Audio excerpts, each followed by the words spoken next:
Namastê!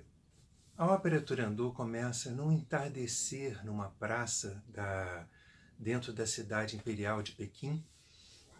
E é interessante porque as duas vezes que eu vi Turandot ao vivo, se escolheu a hora do entardecer para começar a ópera, a hora chamada Ópera dos Mosquitos.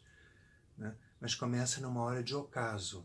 Nessa praça começam a chegar as pessoas e aí vem um arauto do Império, solta um pano e lê um notificado para o povo dizendo que a rainha, né, a princesa, está destinada a se casar com um príncipe que chegue ali e resolva 3 enigmas que ela tem para colocar para ele. Mas aquele que não conseguir resolver os 3 enigmas terá como pena perder a cabeça, morrer. E em seguida ela, como é que se diz? Ele anuncia que um príncipe da Pérsia acaba de ser derrotado desse desafio e que então irá perder a cabeça essa noite assim que a lua aparecer. Bom, a princesa então oferece a coroa para aquele que resolver 3 enigmas. O que é a coroa? O 7º chakra se chama chakra da coroa. Porque é um momento em que você entra em fusão com o cosmos, em que você entra em comunhão com o cosmos. A coroa é alguma coisa recortadinha assim em cima, que então pressupõe um outro recortadinho invisível em cima dela, encaixando exatamente nela. Então ela se encaixa numa outra coroa invisível que representa o cosmos. Então a que está em cima da sua cabeça é a sua individualidade e a outra representa o infinito, representa o universo, representa todo o cosmos. Então a coroa é um símbolo de integração entre o ser e a sua essência, entre o ser e o cosmos, o lugar de onde ele veio. Isso é o 7º chakra. Então o recado que ele dá é que o príncipe que se aventurar a decifrar 3 determinados enigmas vai ter direito a se casar com a princesa e junto dela então ganhará a sua coroa. Então ele é proposto pelo reino 3 enigmas, 3 desafios, 3 para se chegar ao 7º chakra, para se chegar à realização de si próprio, para se chegar ao máximo que um homem pode chegar. Então o sujeito que ganha aquela coroa vai se tornar rei de Pequim, imperador de Pequim, imperador da China. Imperador da China aqui, na maioria das tragédias, quando você ouve falar o Hamlet, rei da Dinamarca, quando ele vai conquistar a Dinamarca, ele está conquistando o seu reino interno. Da mesma forma que existe a China, que é um império para a conquista da pessoa, para a pessoa virar senhora de si, virar senhora do seu reino. Então, cada célula sua significa um habitante do seu reino interno. Você virar mestre de si próprio seria você conquistar a sua coroa. Nessa hora, e a segunda coisa interessante é que ele anuncia o quê? Que o príncipe da Pérsia vai ser decapitado assim que a lua aparecer. A lua, no Oriente, ela está ligada à revelação do 7º chakra, ou seja, todos os iluminados na Índia que se tem notícia se iluminaram num dia de lua cheia, no momento em que a lua está no seu auge, no momento em que por quê? Porque a lua é a revelação da luz sutil. Você tem a luz objetiva do lado de fora de você, que ilumina os livros aqui atrás de mim, e você tem a luz interna que ilumina em mim a capacidade de entender talvez alguma coisa a partir da relação com esses livros. Esses livros não são nada se não houver esse entendimento interno. Se eu pegar qualquer livro desses e abrir vão ser as mesmas 23 letras que estão ali arrumadas de formas diferentes. Mas existe uma consciência dentro de mim que pode acordar para determinados aspectos da compreensão conforme vai se relacionando com cada uma dessas palavras, com cada um desses conjuntos e dessas frases, com cada um desses conjuntos de letras arrumadas de forma diferente. Então, o momento da lua cheia é o momento da revelação máxima, da revelação do máximo da nossa capacidade de compreensão, do máximo da nossa capacidade de assimilação, do máximo da nossa capacidade de lucidez, de reconhecer a magia da vida acontecendo a cada momento, né? Então, o príncipe da Pérsia foi derrotado no desafio, ou seja, ele não conseguiu chegar no auge da sua consciência, então ele vai perder a cabeça. Perder a cabeça é o quê? É morrer, né? Então é um mito que mistura amor e morte, né?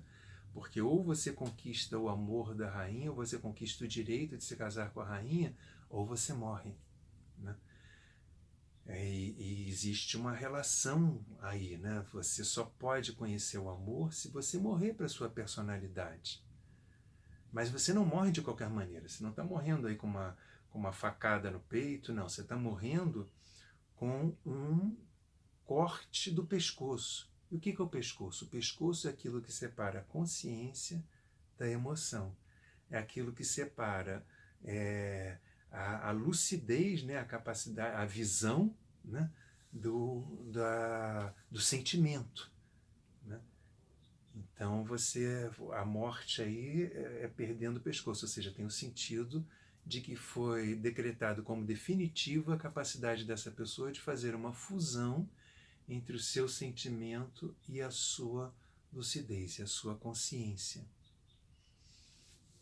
Bom, dito isso, quando o sujeito lê isso, o povo inteiro começa a fica incendiado, né, pela ideia de ver a morte, e começa um alvoroço na praça, as pessoas começam a pedir que o carrasco, por favor, apresse a execução, porque eles querem ver logo, eles estão impacientes para fazer aquela execução. Isso é uma coisa antiga na humanidade, né? A humanidade gosta de ver sangue, né? Se você está dirigindo numa estrada e tem como se diz, um acidente do lado de fora da estrada, num segundo surge um engarrafamento ali. Por quê? Porque todo mundo quer passar devagarinho para ver se tem algum defunto, se não tem, como é que foi, né? Para ver como é que foi o perigo dos outros. Ninguém gosta de ver o próprio sangue, ou muito pouca gente gosta de ver o próprio sangue, né? Mas as pessoas buscam ver algum sangue. Isso é o que se chama de inconsciente do caçador. O homem, durante 4 milhões de anos nesse planeta, viveu de caçar. Né? E o cara nós que sobrevivemos desse projeto que é a raça humana, somos os netos daqueles que caçavam melhor, ou seja, daqueles que matavam melhor, daqueles que corriam melhor atrás do sangue, daqueles que conquistavam melhor o sangue alheio. E essa memória está guardada no nosso terceiro chakra. Turandot é um mito, uma história da passagem do terceiro para o quarto chakra, da passagem do chakra do plexo solar, que é o chakra do inconsciente do caçador, o chakra da disputa, o chakra da competitividade, né? Porque o caçador, em determinados momentos, é ele ou a caça, né? Ele está caçando um tigre, né? Ou ele caça o tigre ou o tigre caça ele, né? Então, aí se faz uma referência a esse instinto animal da população toda querendo ver o sangue, querendo ver o sangue, querendo ver o sangue, né? O meu amigo Bola, o astrólogo, né, Antônio Carlos Bola Arres, ele, antes de ser astrólogo, ele foi repórter da Zero Hora lá em Porto Alegre. Ele me dizia: Pedro, sempre que quando eu contei para ele essa minha visão, né, do inconsciente do caçador, ele falou: isso é verdade, sim. Porque quando eu era repórter de crimes, sempre quando eu chegava na cena do crime, já tinha se junto. Quando o repórter chegava, a gente era o primeiro a ser avisado, a gente corria para lá. Mas quando ele chegava lá, já tinha sempre uma multidão em volta para ver o sangue, para ver o cadáver, né? O sangue, ele exerce uma verdadeira, como é que se diz, um verdadeiro fascínio no ser humano, né? A gente lembra do Coliseu de Roma, onde jogavam lá o homem aos leões, ou o gladiador lutava com dois gladiadores lutavam e no final um gladiador vencia e o imperador perguntava para o povo: ele deve matar ou não deve matar? E, se não na maioria das vezes, pelo menos muitas vezes, o público todo levantava o dedo para cima dizendo: mata, mata, mata, porque eles precisavam ter um extravasar desse instinto de caçador. Por quê? Se a gente passou 4 milhões de anos correndo atrás do touro, né, para derrubar ele no chifre, né, para depois comer a carne dele, de repente, há 10 mil anos atrás, por alguma razão, né, talvez porque alguém num pequeno grupo de caçadores-coletores ficou doente, eles resolveram parar ali em Jericó, que era uma região na época, hoje em dia é uma região desértica, mas na época era uma região cheia de nascentes de rios, cheia de verde. E essa turminha, né, esse pequeno grupo de caçadores-coletores, criou o que se tem até hoje como sendo a primeira comunidade sedentária, ou seja, os primeiros caras que descobriram que você podia parar ali, começar a plantar e colher, e que vivendo da planta e do plantar e colher, você não era mais obrigado a caçar sempre. Porque antes a humanidade era organizada em grupos de mais ou menos 25 pessoas que eram nômades. Eles passavam ali um ano caçando numa região, não sei o quê, e aí de repente acabava a caça, acabava o tipo de fruto que estava ali, eles se moviam e iam atrás de outro lugar onde tivesse caça.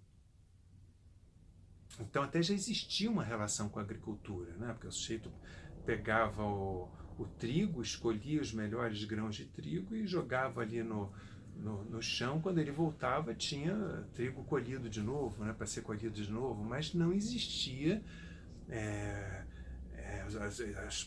Os homens até já tinham descoberto que podiam carregar o cachorro consigo próprio, que se eles pegavam um filhote de cachorro pequenininho sem a mãe, aquele cachorro ia projetar neles a figura de mãe, então ia achar que era filho deles e ia ser fiel a eles, mas não tinha ainda essa ideia de que você podia criar galinhas para comer galinhas quando não houvesse caça.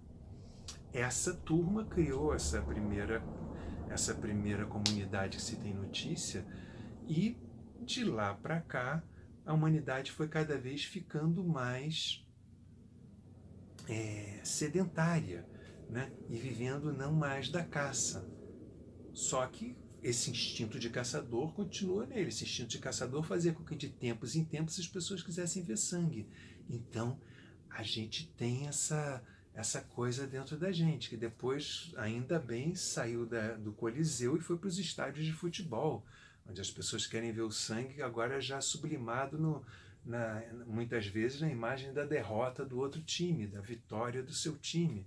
Às vezes vira sangue mesmo, que as torcidas saem lá fora e por vezes sai morte disso. Ou numa discussão de botequim depois sobre o Flamengo ou o Vasco que venceu, um mata o outro, né? Ou do Corinthians ou Palmeiras, né? Mas isso é uma coisa menor hoje em dia, né? E tende, espero, né, a ficar menor. Mas o ser humano ainda tem esse instinto de caçador e não sabe o que faz.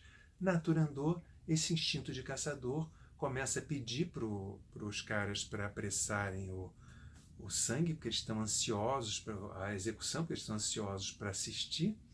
E quando o cara diz que não tem jeito, porque tem que ser na hora ritual, na hora que a lua sobe, eles começam a gritar, né? é uma turba ali gritando na ópera, né, pedindo para os caras, por favor, para o cara então ir afiar bem a sua faca, porque é um outro mito, né? O terceiro chakra ele é fálico, né? A espada é um mito do terceiro chakra, né? A possibilidade de você esticar o seu poder, né? O terceiro chakra é ligado à busca de poder, né? Esticar o seu poder e conquistar. O terceiro chakra é o chakra da conquista, né? Do vencer, né? Então, conquistar o território do outro e traçar com a espada, né, o seu território, o risco em volta de você da sua influência. Né? O terceiro chakra tem essa coisa de marcar o território. Né? Então, nessa cena, onde está todo mundo lá pedindo a execução, de repente aparece, tem também um senhor, na verdade começa a ópera aparecendo esse senhor, e essa multidão atropela esse senhor que vem andando junto com a escrava, um senhor cego que vem andando junto com uma moça guiando ele. A multidão atropela esse cara no meio do caminho. E esse cara é um rei, né, dos tártaros, que foi destronado. Né, os tártaros eram um povo que ficava ali no norte da África, no noroeste da África, né, ali embaixo da Espanha, ali naquela região da Líbia e Cartago, enfim. Enfim, eles ficavam ali naquela região e esse cara era um rei, então, que teria fugido de lá e ido para a Pérsia por ter sido destronado lá. E a Pérsia, os tártaros já tinham sido invadidos pelos árabes e já tinham se tornado muçulmanos nessa época em que o poema original foi escrito. Né? Então, ali já era parte da Pérsia, né, atual. Né? Já era, como se diz, uma terra que tinha sido dominada e que tinha sido perdida. Então esse cara foi lá para o centro da Pérsia, quer dizer, aí no caso para a China, né, no mito, né, na história original era a Pérsia, mas como a gente falou no vídeo de apresentação, o François Delacroix, quando transcreveu o conto da Turandot quando passou para o francês, ele transformou ela numa rainha não mais persa e agora numa rainha chinesa. Enfim, então esse cara tártaro, na nossa história, que é que importa, chega na China fugido de ter perdido e chega cego. E quando essa multidão atropela ele, vem um rapaz também estrangeiro que ajuda o cara a se levantar, e quando ele ajuda a se levantar, ele reconhece que era o pai dele. Esse cara é o Calaf, o que ajuda a se levantar, que é o nosso herói aqui. Né? É o herói da nossa história. O Calaf reconhece o pai dele e fala, meu pai! E ele descobre que o pai dele estava cego.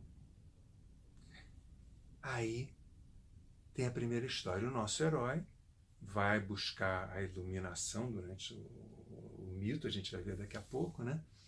Mas ele tem um pai cego. Todos nós que entramos no caminho espiritual, Calaf, a gente vai ver daqui a pouco, ele vai buscar a sua realização espiritual. Né? Todos nós que entramos no caminho da espiritualidade, temos pais cegos, com uma ou outra exceção no mundo, pais cegos para espiritualidade. Todos nós temos pais que um dia tiveram a possibilidade de chegar à sua coroa, de chegar ao mando de si próprio, de chegar à sua plenitude, mas em algum ponto do caminho eles caíram e foram buscar a sobrevivência, foram buscar, digamos assim, objetivos menores, né? Deixaram barata a relação deles com a vida, né? Fizeram um abatimento nas suas ambições, foram buscar ambições como fazer fortuna ou qualquer outra coisa assim, né?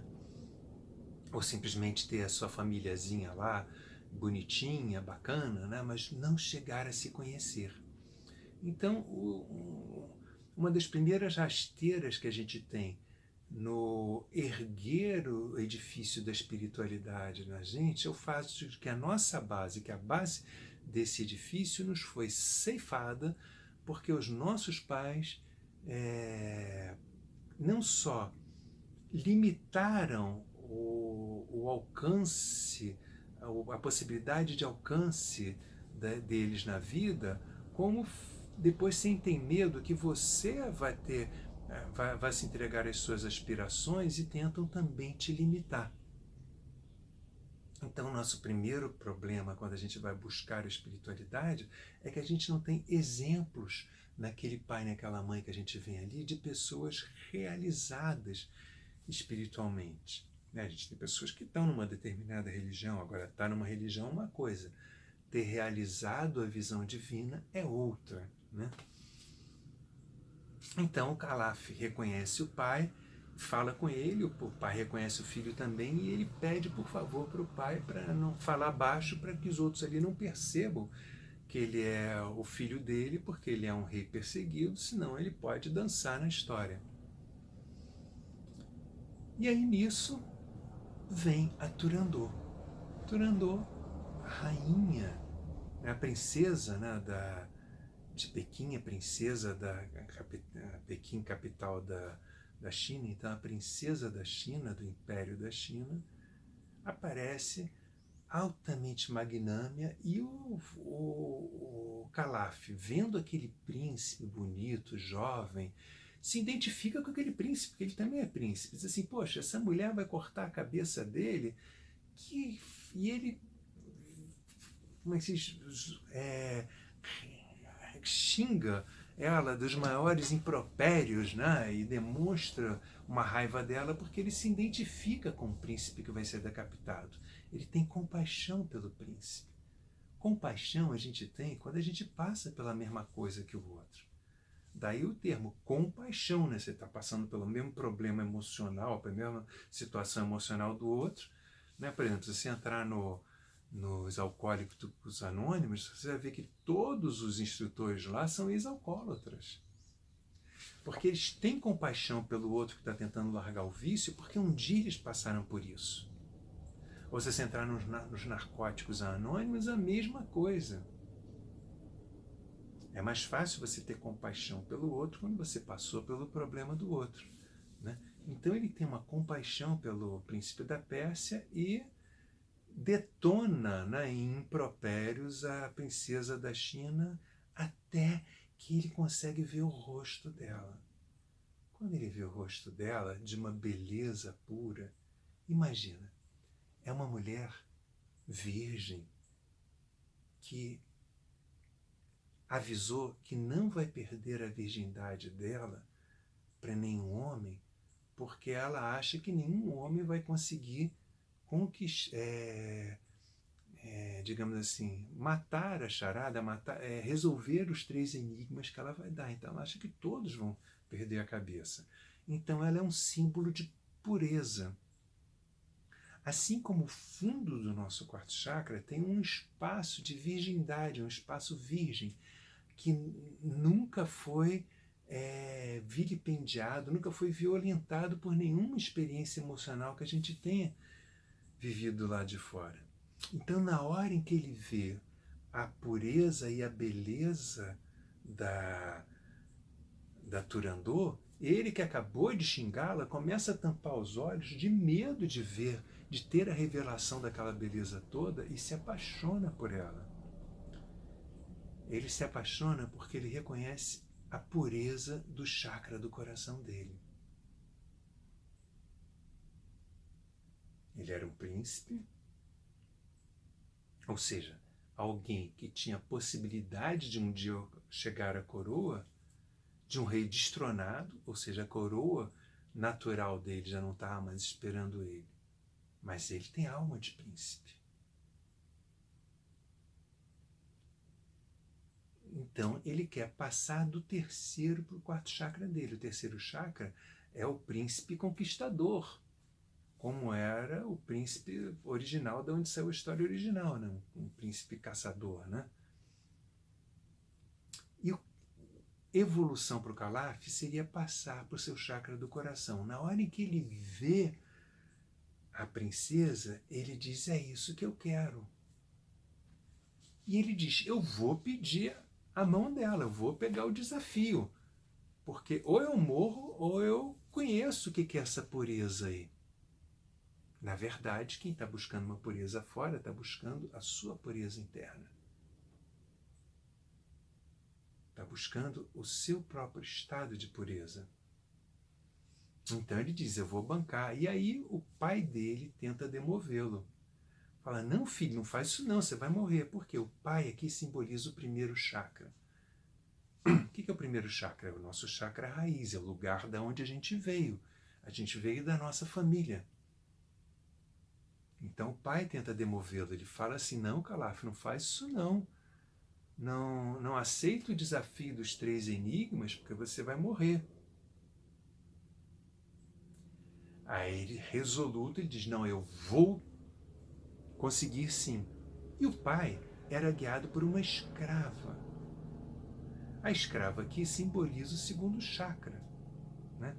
Que é a escrava aqui, aqui no caso, ela é obediente. O segundo chakra ele faz o quê? Ele faz a ponte entre o primeiro e o terceiro, né? Ele faz a ponte entre a escuridão do primeiro chakra, que é o pai cego, e a luz do terceiro. Então a escrava aqui no caso, ela se comportava como os olhos do rei. Ela era aquela que dizia para o rei, né, ela via a luz, né, que ela enxergava e o rei não enxerga, então ela leva o rei para os diferentes lugares. A escrava vira para ele e fala assim, Calaf, não faz isso, porque o seu pai vai perder um filho. Seu pai não pode perder o filho depois de ter, né, já perdeu uma vez, não pode perder a segunda e dessa vez para sempre. Perdeu uma vez, achou ele agora que sem querer tropeçou nele aqui na China, agora vai perder de vez com você morrendo, ou seja, tenta pegar ele pelo sentimentalismo, que é uma coisa do segundo chakra. O segundo chakra, o segundo chakra, quando ele é inconsciente, ele cai muito facilmente no sentimentalismo. Aí ele não escuta também a escrava. E aí todo o povo, quando vê que o cara aceitou o desafio, canta para ele. Os desafios são 3, mas a morte é uma só. Ou seja, você vai dar 3 chances para a morte. O fato de você ter vencido o primeiro não quer dizer que você não vai morrer, porque você vai poder morrer no segundo também. Ou seja, você vai entrar numa partida onde você já entra perdendo de 3-0. Para você ganhar, você tem que fazer 3 gols. Se fizer 1 ou 2 só, você já perdeu. E o Calaf está resoluto, ele diz, não, eu vou. Nisso aparecem 3 figuras, né? Uma para cada chakra, e aí eu vou fazer um parênteses. Essas 3 figuras vão ser figuras que vão aparecer durante toda a ópera. São 3 figuras vestidas completamente diferentes, parecem 3 arlequins, ou seja, elas não estão vestidas com nada que tenha a ver com China, né? E em qualquer montagem que você veja, vai ser sempre isso, né? Essas figuras, elas aparecem durante a ópera inteira, tentam interferir nas cenas, mas elas nunca se aprofundam na cena. Elas tentam, elas rodeiam ali a cena, palpitam, coisa, mas depois se retiram sem nunca fazer uma interferência real. Essas 3 figuras são baseadas na Commedia dell'arte. A Commedia dell'arte, ela foi muito famosa, né, inclusive na Itália, principalmente até na Itália, mas também na França, né?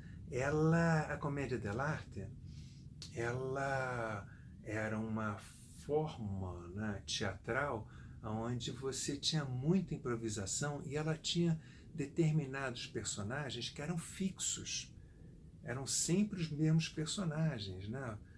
O Scaramouche, né? O Arlequim vem da Commedia dell'arte, né? E cada personagem desses vestia um tipo social que existia ali na Itália naquela época, o Pantalone, né? O, na época do Puccini, a comédia dell'arte já tinha acabado, ninguém mais fazia comédia dell'arte, né? E 200 anos antes, quando o Carlo Gobbi fez quase 200 anos, quando o Carlo Gobbi fez a peça de teatro sobre a Turandot, na qual o carinha o Puccini se baseou, ele fez uma peça de comédia dell'arte. A comédia dell'arte já estava morrendo naquela época. O cara era um conde, né, o Carlo Gobbi, e ele queria, por gosto pessoal dele, por alguma excentricidade dele, reviver a comédia dell'arte. Então ele escreveu peças fantásticas que realmente deram um sopro de existência ali para a comédia dell'arte, feito a vela, que quando na hora que está quase morrendo, às vezes ela ganha aquela chama e vive. O Carlo Gobbi foi um pouco essa chama da comédia dell'arte. Então, quando ele fez a Turandot dele, os personagens todos eram comédia dell'arte. O Puccini, fazendo referência ao Carlo Gobbi, então criou esses 3 personagens de comédia dell'arte dentro de uma ambientação totalmente chinesa, totalmente magnânima. De repente entram aqueles 3 palhaços ali, aquelas 3 figuras, um se chama Ping, outro Pang e outro Pong, né? Ping, Pang e Pong, são 3 ministros da... Na comédia dell'arte do Coisa eram 4 ministros, né?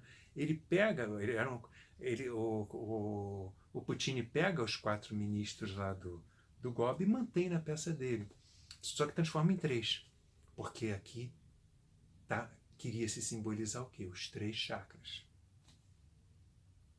Então cada um desses ping, pong, pang, cada um é um desses chakras.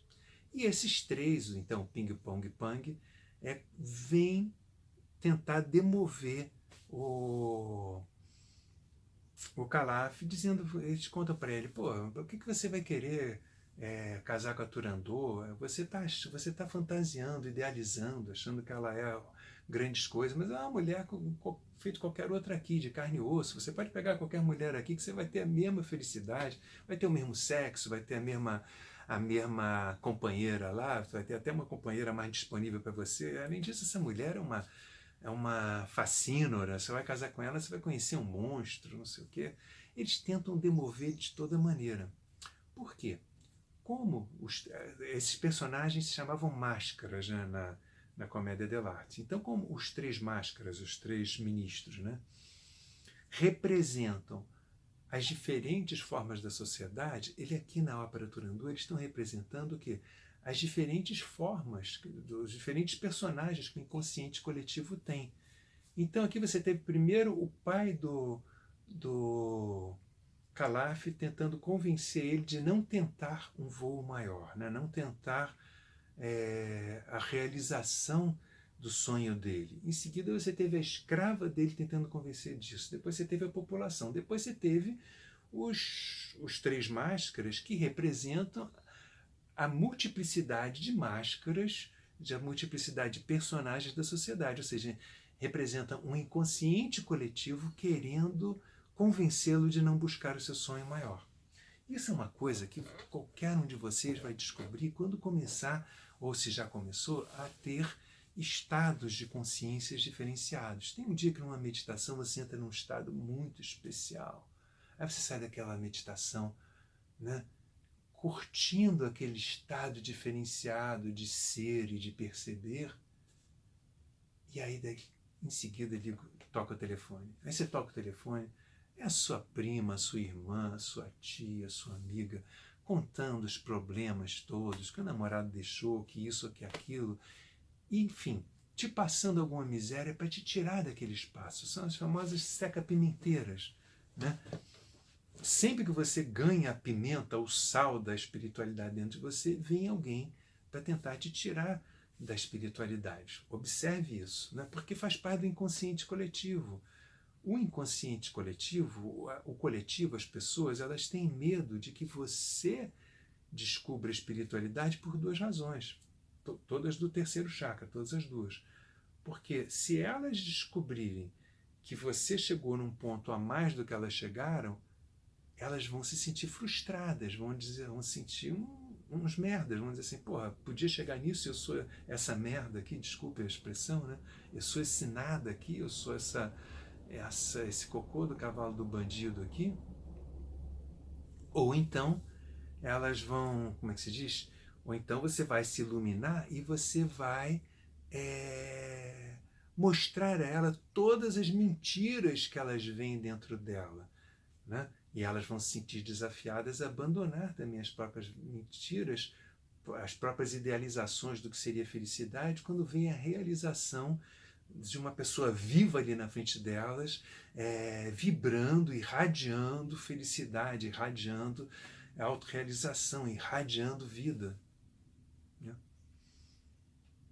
Então, os três máscaras simbolizam durante toda a ópera o inconsciente coletivo tentando convencer o Calaf de não ir adiante no Dharma dele, na construção, na evolução dele, no evoluir para uma coisa a mais do que o mediano, do que o medíocre. Tentam convencê-lo das belezas de você ficar no mediano e ter acesso a mil possibilidades do mediano. Mas ele não escuta também e diz que vai atrás da Turandot, sobe lá em cima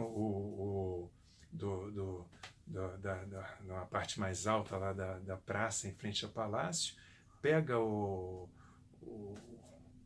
batedor de um gongo e bate 3 vezes no gongo, dizendo o nome da Turandot alto, que esse era o protocolo para você pedir para se candidatar ao desafio dos 3 enigmas. E aí acaba o primeiro ato, entra o segundo. No segundo ato, né, começa os 3 máscaras falando que são 3 atos, né, a ópera, né? A peça do Carlo Gobbi eram 5 atos, mas o Puccini ele sintetizou muito a peça, né? Diminuiu muito a peça de tamanho, até porque a ópera, além de texto, tem música, né? Então, tem momentos em que tem só música, então você tem que diminuir, embora essa ópera até nem tenha muitos momentos que seja só música, mas enfim. Mas a palavra cantada é a palavra falada. Quando você canta eu quero ir, é mais tempo do que eu quero ir, né? Enfim,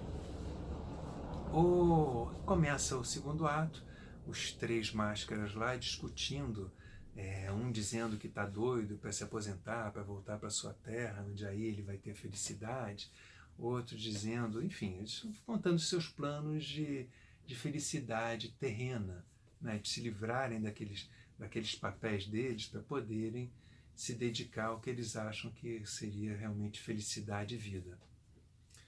E aí entra Turandot. Esse é um momento que eu mais gosto de escutar. Eu às vezes escuto 30 vezes esse momento na ópera, quando eu estou escutando ela em CD, eu volto e volto e volto e volto, porque é um momento em que a Turandot explica por que ela criou os 3 enigmas. Eu escuto várias vezes, porque é poeticamente lindo e musicalmente lindo também. E é o momento que fez com que essa ópera fosse chamada também de A Assassina das Sopranos, né? Porque são esses 10 minutos aí do início do segundo ato, essa apresentação da Turandot de si própria, que acaba com a voz de qualquer soprano. Antes, o próprio Calaf já tinha dado uma nota, o famoso dó de peito, né? Vocês já devem ter ouvido falar na expressão dó de peito, né? Dó de peito é uma expressão que vem da ópera, porque em algum momento, acho que foi o Bellini, eu acho que na época do bel canto, que criou a ideia do tenor cantar uma nota mais alta. Foi o Bellini ou foi Donizetti, foi um dos dois. Criou a ideia do tenor criar uma voz mais alta. Não? Geralmente o tenor canta bem até o si bemol, um determinado si bemol ali, e ele começou a escrever, né, na época do bel canto. O bel canto eram óperas que tinham menos acompanhamento orquestral e que então a melodia era mais valorizada. E aí os cantores de bel canto nessa época, os escritores de ópera dessa época, começaram a concorrer entre si quem criava uma melodia mais difícil e mais que explorasse mais os seus cantores, né? E virou uma disputa insana. E aí um desses dois, o Bellini, o Clovis, um dia resolveu botar esse dó. E os cantores tiveram que descobrir uma maneira de cantar o dó sem ser falsete. E aí eles descobriram que você fazendo o som ecoar em toda a caixa, como é que se diz, torácica, não só aqui na boca, que eles conseguiam subir mais um tom. Então eles conseguiam cantar aquele dó, por isso se chama dó de peito, né? Na voz o cara conseguia ir só até aqui, não, e de repente quando ele canta no peito inteiro, ele não, não, ele consegue subir um tom e dar essa voz. E aí virou uma técnica de ópera, você cantar o dó de peito. E o Puccini de chato botou o dó de peito ali na hora em que o Calaf decide e afirma que vai querer a Turandot assim. Bom, mas a Turandot, a soprano, chega, se apresenta e também é obrigada a fazer umas certas trapézias perigosas com a voz, e ela chega, e aí você vê o que é uma Callas, né? Porque a primeira frase dela é que nessa praça, né, nessa praça, e ela fala o nessa de um jeito que você já vê que ela se liga nesse nessa, Maria Callas, com toda a ancestralidade que existe ali naquele espaço físico. E aí ela conta que nessa praça, há milhares de anos atrás, ou há 1000 anos atrás, uma mulher que era princesa e pura e que reinava com uma qualidade enorme, ela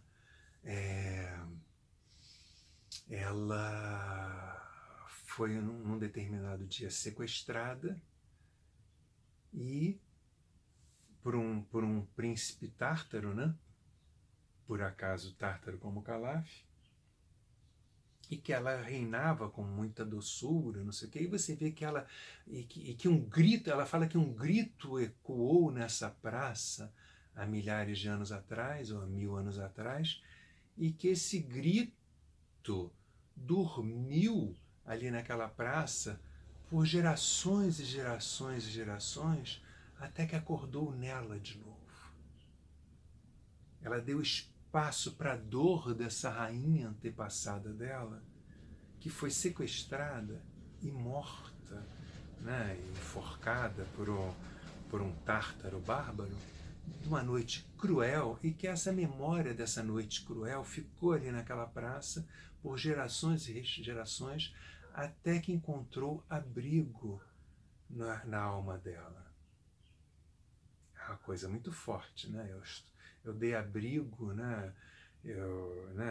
Eu acolhi, né, o grito da minha antepassada e agora eu sou fiel a esse grito. É uma coisa muito, muito importante para quem está no caminho espiritual saber distinguir herança de maldição. Porque certas coisas que a gente herda dos antepassados da gente servem para que você se oriente, né? O Calaf encontrou com o pai dele ali, ou seja, ele encontrou a origem dele em plena China, ali naquela praça. Mas quando você encontra a sua origem, você pode encontrar, para passar a funcionar conforme aquela origem, dizer assim, não, eu sou isso aqui, foi daqui que eu vim. Ou então para você dizer, não, foi daqui que eu vim, é a partir daqui que eu tenho que construir a minha vida, né? o meu percurso.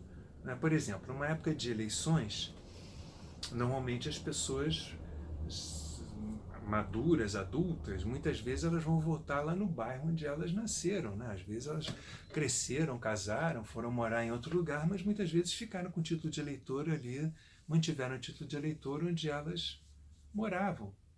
E aí, às vezes, os pais delas já não moram mais lá, a casa onde elas cresceram já não é mais delas, mas você vai lá votar e aí a pessoa encontra amigos de infância, porque também mantiveram o título lá, né? Às vezes depois saem para marcam então de se ver depois daquilo, ou às vezes fica só num papo, mas enfim.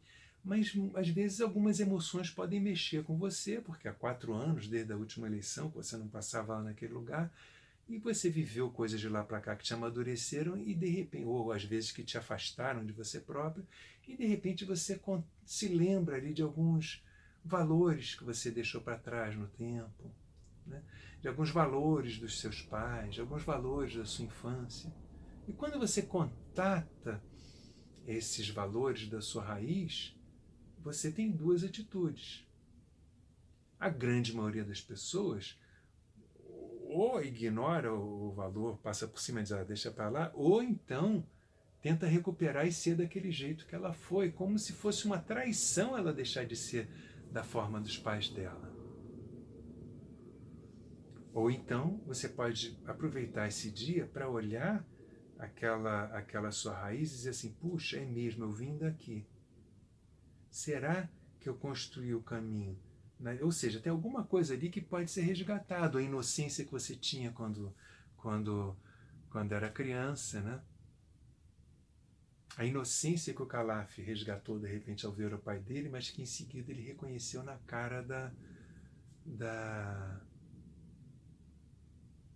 da Turandot e resolveu conquistar a inocência madura.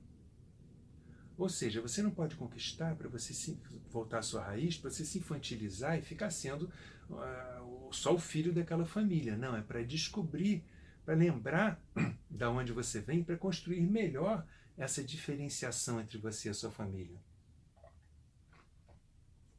E a Turandot estava presa a isso. O terceiro chakra, ele é muito ligado, ele tem muito essa coisa do moto perpétuo, né?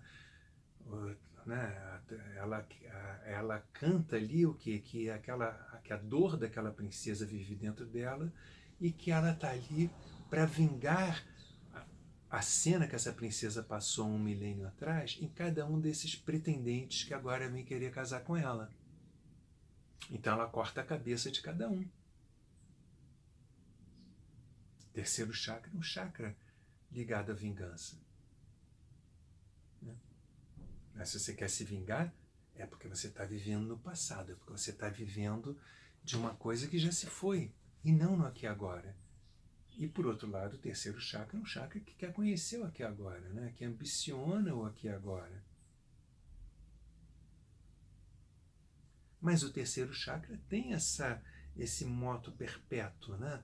O terceiro chakra é o chakra que rege as nossas suprarrenais, né? As suprarrenais geram o cortisol, que, como a gente já falou, criam esse moto perpétuo, né? De que você começa a gerar cortisol, o cortisol vai lá para a região do teu hipotálamo que avisa o corpo que não precisa mais produzir cortisol, come as células dali e você passa a gerar estresse num modo contínuo, né? já quase que como vício. Né? Então, o terceiro chakra, ele é dado aos vícios de comportamento, né? Aos comportamentos repetitivos, né? Que já perderam a razão de ser. O vício e a vingança, eles operam na mente, né? E a mente é um depósito de amarguras. Né? A mente funciona a partir de memória, e sempre uma experiência mais dolorosa, mais amarga, ela é gravada na memória de uma forma muito mais intensa, né? Muito mais vívida, né? É muito mais fácil você se lembrar de um momento em que houve uma dor grande, né? É difícil esquecer o momento que houve uma dor grande. E a mente funciona de um jeito tal que ela própria não te permite curar aquela ferida, porque ela vai ali e cutuca aquela coisa de novo, e cutuca a ferida te cutuca, e aí você cutuca a ferida de volta. E aquela coisa vai se eternizando. Né? A amargura da Turandot, ela está muito ligada ao fato do terceiro chakra ser extremamente mental. Claro esse vício, essa maneira repetitiva de ficar dentro do terceiro chakra, essa maneira viciada de ficar no terceiro chakra, traz ganhos, né? Se não tivesse ganhos, a pessoa não permanecia ali, né? A Turandot, por exemplo, ela é uma excelente administradora. No início da ópera, os cidadãos todos cantam em coro que desde que a Turandot subiu ao trono, não houve mais fome, não houve mais desemprego, não houve mais... Quer dizer, para coisas objetivas e para coisas práticas, você estacionar no terceiro chakra pode ser muito útil. Por isso que se diz que o terceiro chakra é o chakra do executivo, né? Aquela pessoa que vai lá, funciona, faz isso funcionar, faz aquilo funcionar. E em troca desse pragmatismo do terceiro chakra, dessa funcionalidade, a pessoa muitas vezes perde muito da sua humanidade. O que o nosso herói aqui, o Calaf, né, o herói da nossa história, veio fazer foi tirar a Turandot do estado do ciclo vicioso, da vingança, do ciclo vicioso do terceiro chakra, do ciclo vicioso daquela que é sempre eficiente para puxá-la para a sua humanidade, para puxá-la para o amor, para puxá-la para o quarto chakra, para tirar ela dessa dízima periódica, né, onde a pessoa está lá naquele número que nunca sai naquele 6666666, que nunca passa para o 7, ou aqui no caso 33333, que nunca passa para o 4, para que ela possa subir aí. E para que ela possa subir aí, é preciso que ela conheça uma outra realidade, né? O vício, ele é sempre amargo, né? E a meditação é sempre doce. Eu, nos anos 90, eu trabalhei muito com pessoas com viciados em droga, viciados em remédios, viciados em álcool, né? com adictos, né?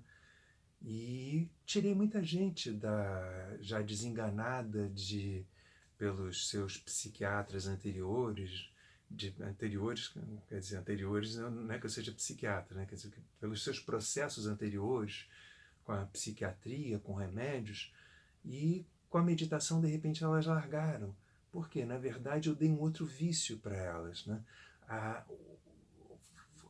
Claro que o ideal é você tirar a pessoa do comportamento viciado, mas antes disso, é preciso entender que existem dois tipos de vício.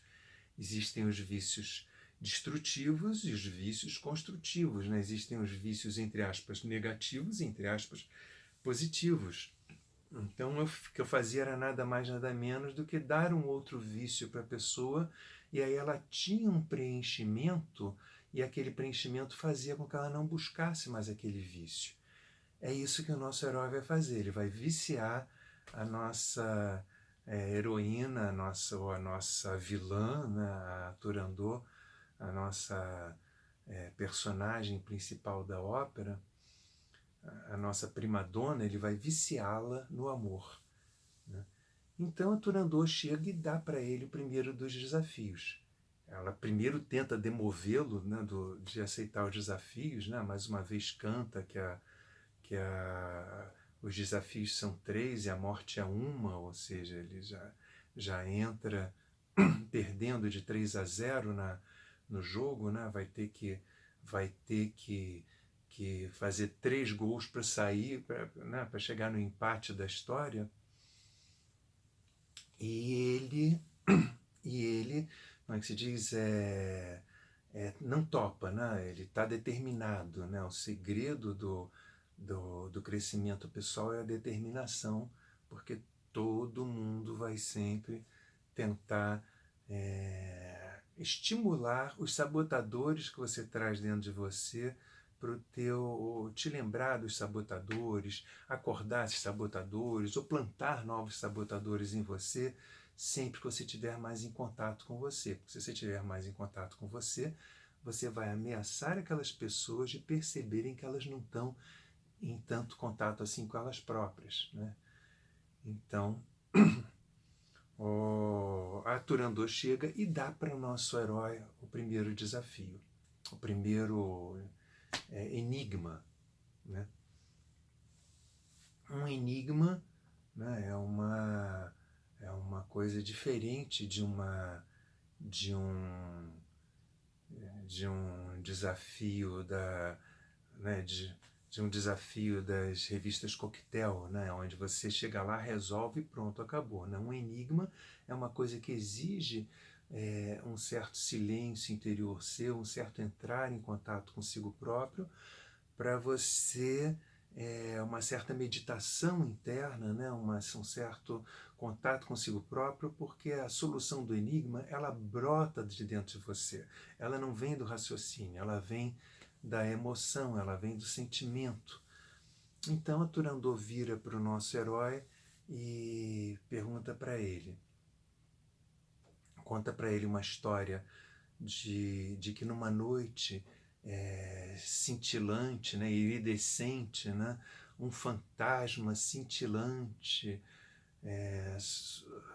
sobrevoa a escuridão da humanidade, né, a escura realidade humana, e que esse fantasma bate asas e cada vez sobe mais, e que as pessoas chamam esse fantasma, imploram a ele que ele desça, mas ele cada vez sobe mais com as suas asas até sumir no, no alvorecer, para renascer dentro do coração. E a cada dia, a cada noite, esse fantasma nasce, e a cada noite, a cada dia, esse fantasma morre. E ela pergunta, quem é esse fantasma? E o nosso herói responde, a esperança. Porque a esperança é isso. A esperança só existe à noite. Né? Quando é de dia, quando você tem todas as coisas à sua mão, você precisa ter esperança. Por quê? Você precisa ter esperança para fugir de algum desespero interno. Né? Você precisa ter esperança para fugir de alguma situação de incompletude. A esperança é um antídoto, ela é vista como um antídoto para o desespero. Né? E é um antídoto burro, porque na verdade a esperança ela eterniza o desespero. Então, assim que o nosso herói fala a esperança, Turandot vira para ele e fala assim: sim, a esperança que ilude todos os homens, a esperança que ilude a todo mundo. Porque é isso, né? A esperança é feito aquele coelho que tem a cenoura amarrada na frente, você está correndo atrás dela e você nunca chega naquela coisa, você está sempre com esperança que alguma coisa aconteça. E na nossa sociedade, a esperança é vista como uma coisa muito positiva, ela é sempre positivada. As pessoas falam a esperança é a última que morre, como se isso fosse uma coisa bonita. Como se fosse bonito a pessoa viver sempre de uma esperança, ou seja, de um sonho de um alimento sem o alimento real.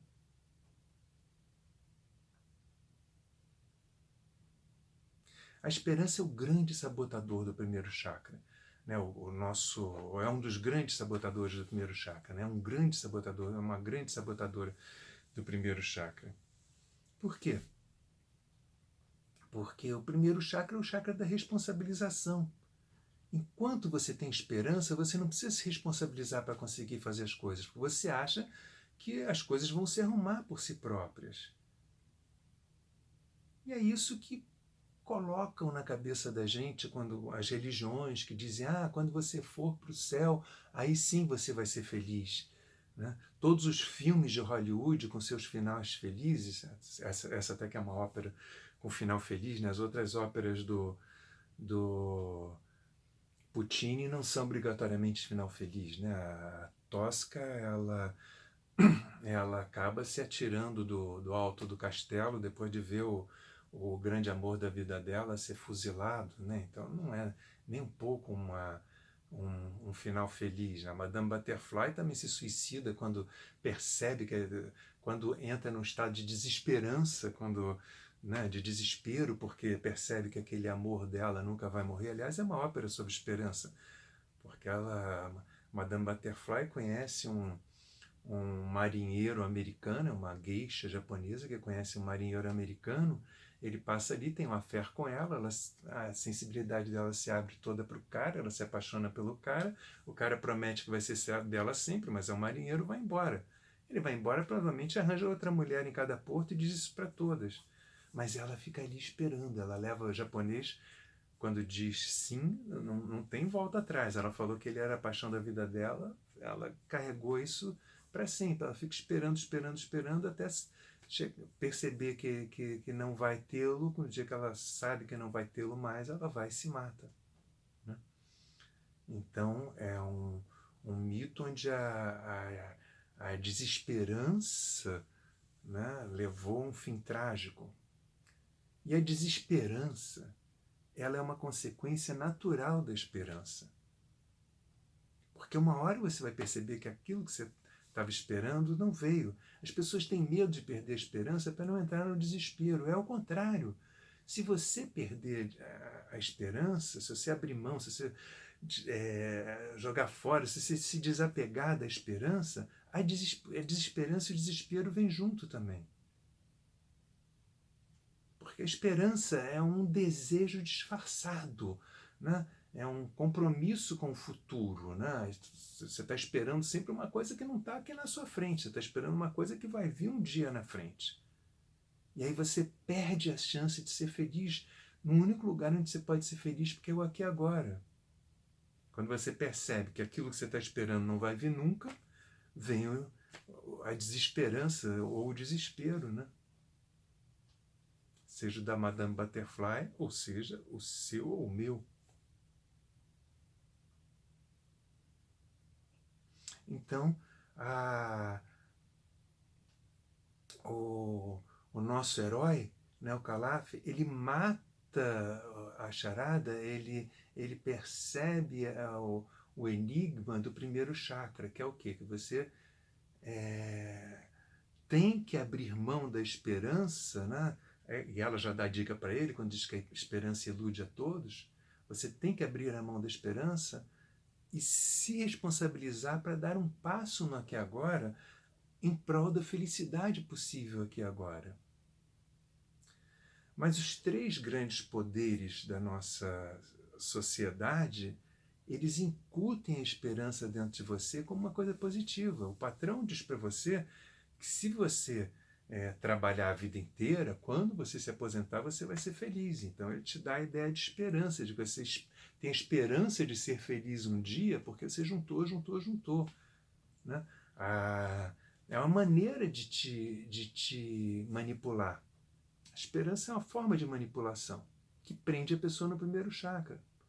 A igreja diz para você, né, se você for cristão, ela diz que depois de morrer você vai encontrar o reino dos céus. Se você for budista, ela diz que se você for muito bonzinho agora, na próxima vida você vai ser feliz, porque aí você vai ter uma encarnação que você vai nascer como sultão, com todas as joias, com todos os prazeres, com todo o poder, com todas as mulheres, enfim.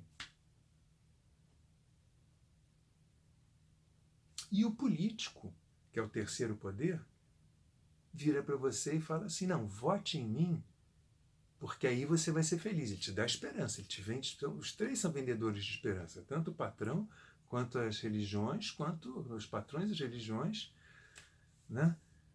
E os políticos. Aí o sujeito assume. Aí no dia que ele assume, ele fala assim, não, peraí, no final do governo você vai ser feliz, né? Vamos fazer o bolo crescer para ir cortar. Aí quando chega no final do governo, ele fala assim, não, 4 anos não era o suficiente para deixar ninguém feliz. Né? Vote de novo na minha turma, que aí sim você vai ser feliz. E eles vão sempre botando a cenoura lá na frente do coelho para te fazer de coelho que fica correndo atrás da cenoura.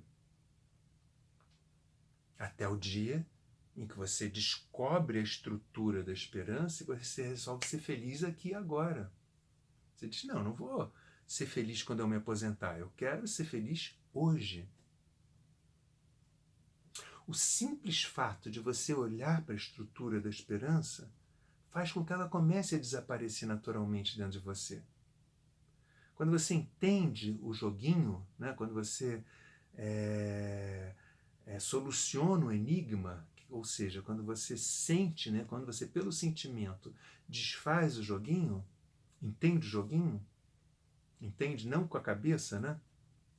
Porque a cabeça não adianta. Entender na cabeça, você está jogando no campo do inimigo. Você está se mantendo dentro da esperança. É pelo sentimento, é pelo entendimento emocional que você vai desfazer. Né? Tanto a esperança quanto a ansiedade da Turandot, elas têm um componente psicológico e um componente emocional. Mas ambas podem ser, como é que se diz, destravadas as suas portas pelo emocional. E o dia que você entende e desfaz, né, o esqueminha da esperança, imediatamente um milagre se opera dentro de você. Um milagre da sua visão, porque é como se você tirasse um véu da frente dos seus olhos. E você entrasse dentro do santuário da sua existência, do seu existir, e passasse a enxergar o seu existir. Porque a esperança é uma venda que não te deixa perceber a sua natureza, não te deixa perceber o seu aqui e agora. Você está sempre jogando para frente.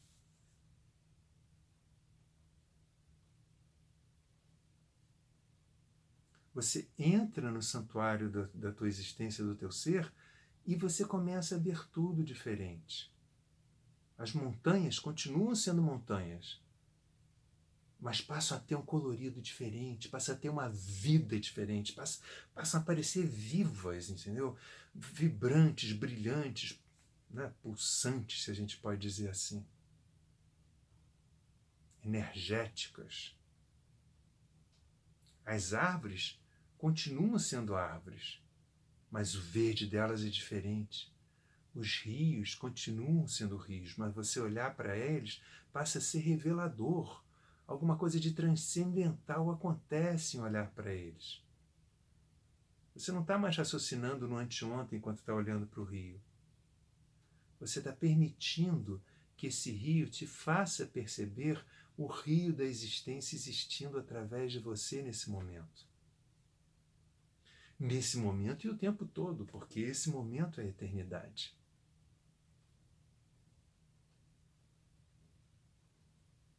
O segredo do primeiro chakra é a responsabilização. E para existir responsabilização, você tem que se livrar da armadilha, né, da gaiola da esperança. E para se livrar da gaiola da esperança, você tem que observar essa gaiola da esperança. E aí o nosso herói vai poder dar o primeiro passo, sair do primeiro chakra para receber o enigma do segundo, para quiçá chegar ao terceiro, e quando chegar ao terceiro, ajudar nessa heroína a passar para o quarto. Porque quando ele chegar no quarto chakra, né, o quarto chakra, né, no centro do peito, ele está no meio da cruz do corpo. Né? Se você abrir os seus dois braços, como a gente fez como a gente faz sempre na meditação da rosa, você vai fazer o quê? Você vai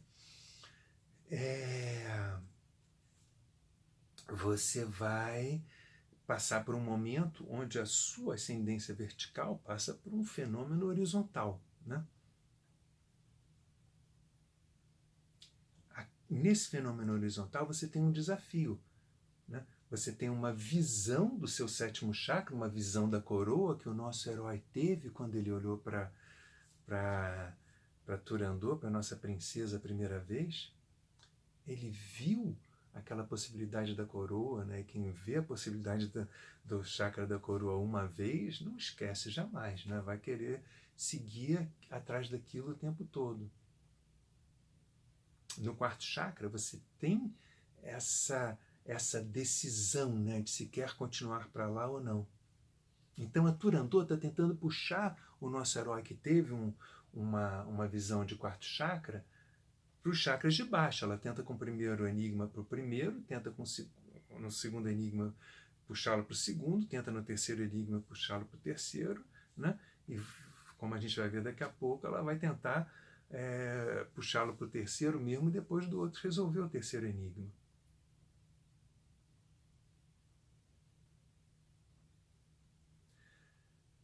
Transcendida a ideia de esperança, como é que se diz, resolvido o enigma, a Turandot passa para o nosso herói o segundo enigma. O enigma, aqui para nós, do segundo chakra. Ela pergunta o que é, né? O que é que às vezes se queima como uma chama, mas não é uma chama, né? Mas às vezes febrilmente aquece a tudo, e por outros lados, em momentos de preguiça, ele se enregela, se resfria, né? Ou que se você sonha com a vitória, ele pega fogo, mas frente à derrota ele se enregela. E aí ele vira para ela e fala assim: é o sangue. É o segundo chakra, é o chakra que rege o líquido no corpo, né? E o sangue, ele tem duplo sentido, né? Você pode, assim como a esperança tinha um duplo sentido, né? O sangue, ele pode significar o seu sangue, ou seja, você agir conforme aquilo que você aprendeu vindo da sua família, só sendo, né? Ou você pode olhar o sangue como aquilo que flui dentro de você, com aquilo que passa o fluxo o tempo todo, né? Então,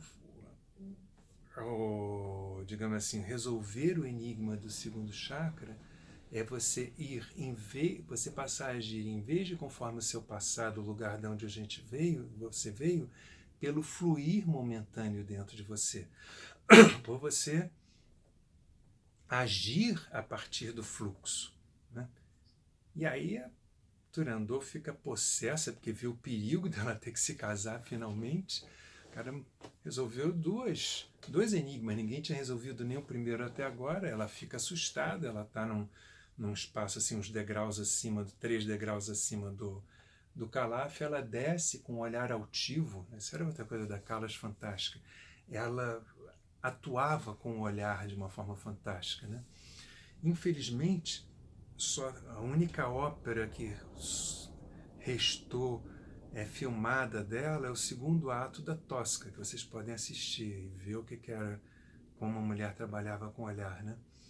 Mas o Puccini pede aí que a Turandot desça com um olhar altivo, né? Porque o terceiro chakra é competitivo, a Turandot é competitiva, e ela desce os 3 degraus, chega perto do Calaf, e ele, em vez de peitá-la, ele se agacha e aos pés dela, abraça a perna dela, ou seja, ela vem com a altivez, ele vem do terceiro chakra, e ele vem com a humildade do quarto chakra, né? Com a humildade do quarto chakra e com a humildade do Sufi, né? Os Sufis, eles têm como treino nunca reagir a uma provocação. O terceiro chakra, ele sempre tenta vencer o outro, convencendo o outro do ponto de vista dele, da verdade dele. Ele é uma briga de quem tem a verdade, né? E o Sufi é uma linha de autoconhecimento muito coração, né? Muito afetiva, né? Muito sempre priorizando tudo que vem do coração. Então o Sufi, ele nunca tenta convencer o outro do ponto de vista dele. Ele sempre busca ser afetuoso com o outro, e com isso ele acaba seduzindo o outro a perceber com o olhar externo, com o olhar dele. Porque se você briga para o outro ver o que você está vendo, você está querendo que ele enxergue com os seus olhos, né? Se você dá para o outro, você está, como é que se diz, amolecendo o outro, seduzindo o outro, para que em alguma hora surja o interesse dele de ver pelos seus olhos. Então o Calaf se ajoelha ali e, né, ele, durante a peça ele já tinha feito elogios a ela antes, né, em momentos em que ela estava altiva, né? Mas ele recebe o terceiro desafio. No terceiro desafio ela olha para ele desafiadoramente e pergunta, né? Até porque desafiadoramente é uma coisa pleonástica, mas é um pleonasmo de terceiro chakra, né? O terceiro chakra é o desafiador, né? É a encarnação do desafio. Bom, ela olha para ele e pergunta o que é qual é qual é o calor, né? O que tão quente vai te fazer se tornar gelado, e quanto mais gelado você ficar, mais quente. Não, o que tão gelado vai te fazer, desculpe. O que tão gelado vai te fazer quente, e quanto mais quente você ficar, mais a coisa vai ficar gelada, né? O que se você ficar quente, ela vai te fazer escravo dela, e ela te fazendo escravo dela, e se ela te aceitar como escravo, te fará um rei. Aí o Turandot, o Calaf, pensa mais um pouco do que as outras vezes, dá um tempo para dar um suspense no público. Será que ele vai matar? Será que ele vai resolver esse enigma? Não vai, né? Ela vai ficando mais altiva, e ele vira e fala assim: é Turandot. E aí os ministros, os sujeitos que estavam acompanhando lá do reino, abrem o papel para dizer a resposta do terceiro enigma, sim, o Turandot. Por quê? Porque ele não fica pensando qual seria a resposta do enigma. Ele entra em contato com a energia dele e ele percebe que naquele momento ele está em frente a uma mulher fria, regelada, e que quanto mais ela fica regelada, mais ele se sente apaixonado por ela, mais ele se sente vivo. Quanto mais ele é rejeitado por ela, mais ele a quer. Então ele percebe que, né, nele, que ele estava vivendo aquilo que ela estava falando ali com ela. Ele fala: nossa, daí é Turandot, que está me deixando aqui cada vez mais quente. Quanto mais quente eu fico, mais gelado ela fica. E esse é o segredo do chakra do coração. O chakra do coração, ele não tenta resolver pela lógica. Ele tenta sentir a situação. Então, todas as 3 perguntas ele respondeu a partir do chakra do coração. Por isso ele resolveu o enigma, né? A mente tem todas as perguntas, o coração tem sempre uma resposta, né?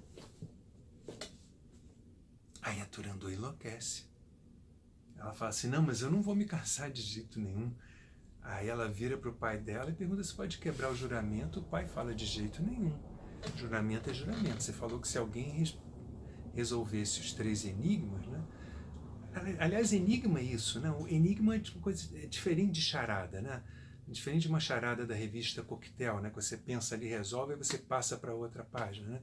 Não, enigma é uma coisa que exige o quê? Um escutar interno, né? Para ver qual é a resposta que vem de dentro, quer dizer, o que aquele enigma mexe dentro de você e que realidade ele traz de dentro de você, né? A Turandot fica enlouquecida e o pai dela fala: não, vai ter que casar. Aí ela vira para o Calaf e fala assim: tudo bem, eu me caso. Você me leva até o altar, eu cumpro a minha promessa, mas você vai me ter uma mulher revoltada sem querer ir lá, e em seguida eu me mato. Enfio uma faca no meu peito e acabou. Você vai querer casar mesmo assim? Aí o Calaf olha, isso era uma noite, né? O Calaf olha, como bom sufi, ele fala assim: não vou exigir que você se case comigo, porque ele não estava no terceiro chakra. Ele não queria mostrar, ele não queria vencer a outra. Ele queria que a outra concordasse em tê-lo, né? Ele queria realmente ganhar a outra. Ele não queria ganhar a disputa. Ele queria ganhar a pessoa. Então ele fala: não vou fazer isso. Em vez disso, você me deu 3 enigmas. Eu vou te dar um enigma só. Se você resolver esse enigma, você está livre de casar comigo, você pode me matar. Pode cortar minha cabeça. Se você não resolver, você casa comigo. Aí a Turandot diz, tudo bem, mas você tem que resolver. Aí ele fala assim, você tem que resolver o enigma até de manhã, eu tive que resolver na hora. A gente está no início da noite, você vai ter que resolver até de manhã. Se até o dia nascer você não resolver, a gente se casa. Isso por quê? O Calaf conquistou o primeiro chakra dele, conquistou o segundo, conquistou o terceiro, mas conquistar dentro do passos dentro do caminho da espiritualidade é relativamente fácil. O difícil é manter o passo conquistado. Como tudo na vida, né? As pessoas vão emagrecer, a pessoa muito gorda quer fazer um regime. Emagrecer é difícil, mas difícil mesmo é você ficar magra depois que fez o regime, né? Você permanecer magro depois. A pessoa quer alcançar $1 milhão, né? Quer alcançar a fortuna. Alcançar a fortuna é fácil, difícil é permanecer rico depois. Você construir uma grande empresa é fácil, difícil é a grande empresa ficar grande empresa por toda a sua vida depois. Não é que seja fácil, né? Mas é menos difícil, né? Então o Calaf também sabia o que ele tinha que... como é que se diz? Tinha que solidificar a conquista dele, né? Então ele precisava passar a noite antes de chegar o dia, atravessar a noite onde os fantasmas daquela realidade que ele tinha ultrapassado iam aparecer para tentar puxá-lo de volta para baixo. Então ele dá uma noite para Turandot resolver o enigma dele e diz que o enigma dele é que ela vai ter que descobrir o nome dele. E ele pensa assim, só eu sei o meu nome.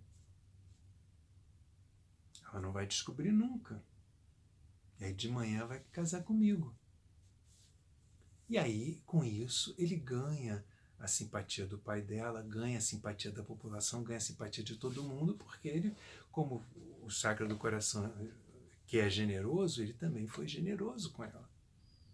E a generosidade abre portas, né? Só que a Turandot foi a única que não se sentiu sensibilizada com isso. Ela nem agradece. Ela, muito altiva, olha para cima e diz, pois bem. E corre para ver como é que ela vai resolver esse enigma até de manhã. Primeiro ela avisa para todo o reino que ninguém dorme essa noite. Todo mundo vai ficar alerta, tentando ajudá-la a descobrir o nome do cara. E que se não for descoberta, ela tiver a casar com o cara, ela vai cortar a cabeça de todo mundo no reino. Então que eles tratem de ajudá-la e de conseguir matar a charada, de resolver o problema e descobrir, né, como é que mata, qual é o nome do cara. E aí acontece uma sucessão de coisas interessantes. Por quê? Porque o Calaf, a primeira população vem tentar convencê-lo. Imagina, ninguém queria perder a cabeça. Então eles tentam convencê-lo de desistir do casamento com ela. Aí vem os 3 máscaras, né, o Ping, o Pang e o Pong, fazer um exercício de sedução dele. Eles, em nome do inconsciente coletivo, eles representando todas as diferentes possibilidades da sociedade, primeiro vem tentar comprá-lo, né, dizendo assim, puxa, cara, a China é muito grande, tem muita mulher bonita, a gente consegue um espaço onde você quiser para você ser rei aqui na China, com todas as mulheres que você quiser. A gente consegue os melhores tesouros, enfim, as melhores riquezas, as melhores mulheres. Desiste, cara, da Turandot. Você vai ter uma mulher fria o resto da vida, por que você quer isso? Não sei o que. Ele diz, não, eu quero a Turandot. Caminho espiritual, a ideia dele é de você nunca diminuir, nunca se satisfazer. Né? Você chega no seu terceiro chakra, você alcança o poder. Para você passar do terceiro para o quarto chakra, você não tem que estar buscando pequenos poderes, como ter um reino aqui, ter todas as mulheres, no caso dele, que podia querer, ter todas as joias que podia querer, encher baús de peças de ouro, de diamante. Isso é deixar pequeno. Ele queria um único tesouro que interessava a ele, que é o chakra do coração, que era passar para o próximo chakra, sair do chakra da disputa e entrar no chakra da compaixão, mas também da felicidade, também onde os aromas afetivos todos brotam como flor. E para isso, ele tinha que sair daquelas pequenas ambições, como um tesouro aqui, ou as melhores mulheres ali, ou um pedaço de terra grande para onde você vai ser rei. Então ele recusa e se mantém. Aí um dos três, o Pang, né, um dos três ministros, um dos três máscaras, ele se lembra que viu no início da peça, no início da ópera, o Calaf conversando com o velho cego e a escrava dele. E ele vai lá, captura o pai do Calaf e traz e diz assim: nós já sabemos como vamos descobrir o seu nome. A gente vai torturar os dois até eles dizerem. O Calaf fica desesperado, diz: não, pelo amor de Deus, eu nem conheço os caras, eu conversei com ele porque o velho estava... que tropeçaram nele, quis ajudar um velho, mas nem me conhece. Não, não, você falou com intimidade, você conhece sim. Aí a rainha ri, a princesa ri, a Turandot, e fala assim: vou matar, vou te derrotar. Torturem o cara. Aí a escrava pula na frente e fala assim: não, quem tem só quem sabe o nome dele sou eu, o velho não sabe nada, era a mim que ele estava vindo buscar, a mim que vocês têm que torturar, só que eu não vou dizer nem que vocês me torturem até a última gota de sangue. E aí eles torturam ela, arrancam unha, fazem um diabo, e chega uma hora em que trazem ela na frente da princesa e falam: então, você vai dizer ou não vai? A gente ainda pode te fazer sofrer muito mais. Ela fala: não, de jeito nenhum, eu não digo. Ela: mas por que você não diz? Porque eu amo ele. Nessa hora que ela fala isso, alguma coisa se quebra, alguma coisa se parte dentro da Turandot. Porque ela vê a mesma fidelidade que ela tinha ao antepassado dela, né, a antepassada dela, só que era uma pessoa já morta, ela vê aquela mulher ter de uma forma viva para um homem vivo. E aí a escrava pega uma faca, rouba uma faca de um dos guardas dela e se mata. E fala assim: o segredo vai morrer comigo. Aí que alguma coisa se parte de vez na Turandot. Ela fala assim: o que é isso de uma pessoa poder dar a vida por outra? De uma pessoa sofrer, mas não trair a outra. Alguma coisa se parte nela, ela dá uma balançada e o Calaf, o dia já está começando, já está quase querendo nascer, né?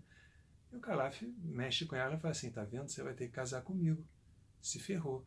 Ela fala: de jeito nenhum, eu sou do céu, você é da terra. Você pode ter meu... Aí ele falou: mas você tem um corpo que nem eu, então você também é da terra.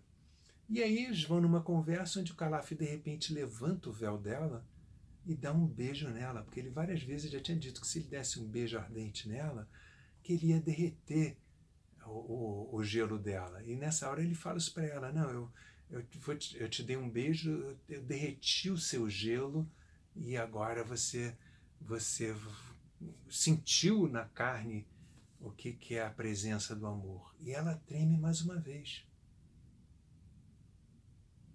Ele primeiro tirou o véu do primeiro chakra, né, resolvendo o enigma do primeiro chakra, tirou o véu do segundo, tirou o véu do terceiro, agora ele quer tirar o véu do chakra do coração nela. E ela fraqueja, diz que não, que vai. E aí ele vira e diz o nome dele para ela. Ele sente que ela já fraquejou, né, que já humanizou a mulher, já humanizou o cubo de gelo. Aí ele diz o nome dele para ela e fala assim: poxa, então eu te digo meu nome, se você quiser você vai lá e diz para o seu pai o meu nome e você tem o direito de me matar, o sol ainda não nasceu. E ela fraqueja mais uma vez e fala: pelo amor de Deus, não faz isso comigo, porque o terceiro chakra ele não sabe perder o controle. Então ele não passa para o chakra do coração, porque o chakra do coração é o amor, e o amor é perder o controle, o amor é abrir mão de todo qualquer controle, né? O amor é se entregar à pulsação da vida, Não, o chakra do coração é a pulsação da vida, é o coração. Ela enlouquece, mas quando vê, se derreteu pelo cara. Ou seja, ele conseguiu fazer com que ela pensasse que foi uma ideia dele amar ele. O terceiro chakra é regido por Marte, né, o planeta de Áries. Quem tem um amigo ariano sabe que a melhor maneira de se convencer um ariano de fazer alguma coisa é você fazer ele achar que ele quem teve a ideia de fazer aquilo. A mesma coisa acontece com o terceiro chakra. Quando uma pessoa vem de você sempre a partir do terceiro chakra, a melhor maneira de mudar a relação do terceiro chakra dele é você fazer ele achar que ele teve uma ideia melhor do que aquela maneira como ele agia. Senão você vai ficar ali brigando na linguagem dele e ele vai ganhar sempre. Se o terceiro chakra do outro é discussão de botequim, ele vai conversar com linguagem de botequim e vai te vencer. Se o terceiro chakra dele é murro com murro, facada com facada, ele vai saber usar uma faca melhor do que você. Por quê? Ele vai sempre duelar, né? O terceiro chakra chama o outro para o duelo, ele vai sempre duelar com as armas dele, com a arma preferencial dele. E com a arma preferencial dele, a tendência dele ganhar vai ser sempre maior. Então, o Calaf nem uma hora duela com ela. Ele mostra para ela uma outra, ele chega a ela a partir de uma outra dimensão da vida. E aí ela se levanta ali da cama com ele, vai até o pai dela, vira para o pai dela e fala assim, descobri o nome dele. Aí toda a plateia acha que ela então vai pedir a cabeça dele, e ela fala para o pai, o nome dele é o amor. E ela se apaixona por ele, e você tem um final feliz com os dois, com os dois passando para o chakra do coração, né? Com ele conseguindo fazer a cirurgia, né? Que parecia impossível, né? Daquela mulher que estava ali estacionada no seu terceiro chakra, de uma forma repetitiva passar para o chakra do coração. Então, são coisas que a gente tem que ficar alerta. Primeiro, que a persistência e a perseverança do Calaf são essenciais para a gente continuar ganhando. Ou seja, que a gente não pode se dispersar por essas promessas de sucessos menores das pessoas em volta, de sucessos mais baratos, de conquistas mais baratas, que ainda não sejam a nossa conquista mor. Essa última cena foi a cena que o Franco Alfano fez a música, né? Porque foi a cena que faltou ao Puccini fazer antes de morrer. Então, desconfia-se que ele ainda ia mexer alguma coisa nesse diálogo, né? Na história do Carlo Gobbi, não era a escrava quem dizia, mas quer dizer, na verdade, era a escrava quem dizia o nome dele para Turandot. Aqui na versão do Puccini, o Puccini trocou isso porque ele queria, de uma forma simples, mostrar como se mudava a Turandot, né, dessa realidade de terceiro chakra para o chakra do coração. Então ele botou pela comoção, ela começando a quebrar ali o escudo, né,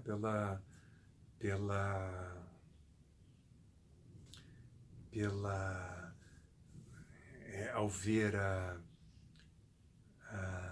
Liu, né, a escrava, dando aquela demonstração, aquela prova viva, pulsante de amor, em seguida ela larga a espada frente ao encontro, né, com o amor pulsante ali naquele homem tão entregue, naquele homem sempre humilde, naquele homem sempre emoção, naquele homem sempre sensação, naquele homem resoluto em relação à sua pulsação, à sua pureza interna, a pureza que vem de trás do chakra do coração. Ok? Então, se você é uma pessoa que está viciada no comportamento repetitivo de sempre disputar quem tem a verdade, quem não tem, ou de conquistar coisas menores e não ir buscar a sua verdade maior, essa é a ópera para você. Ok? Namastê, até o nosso próximo papo.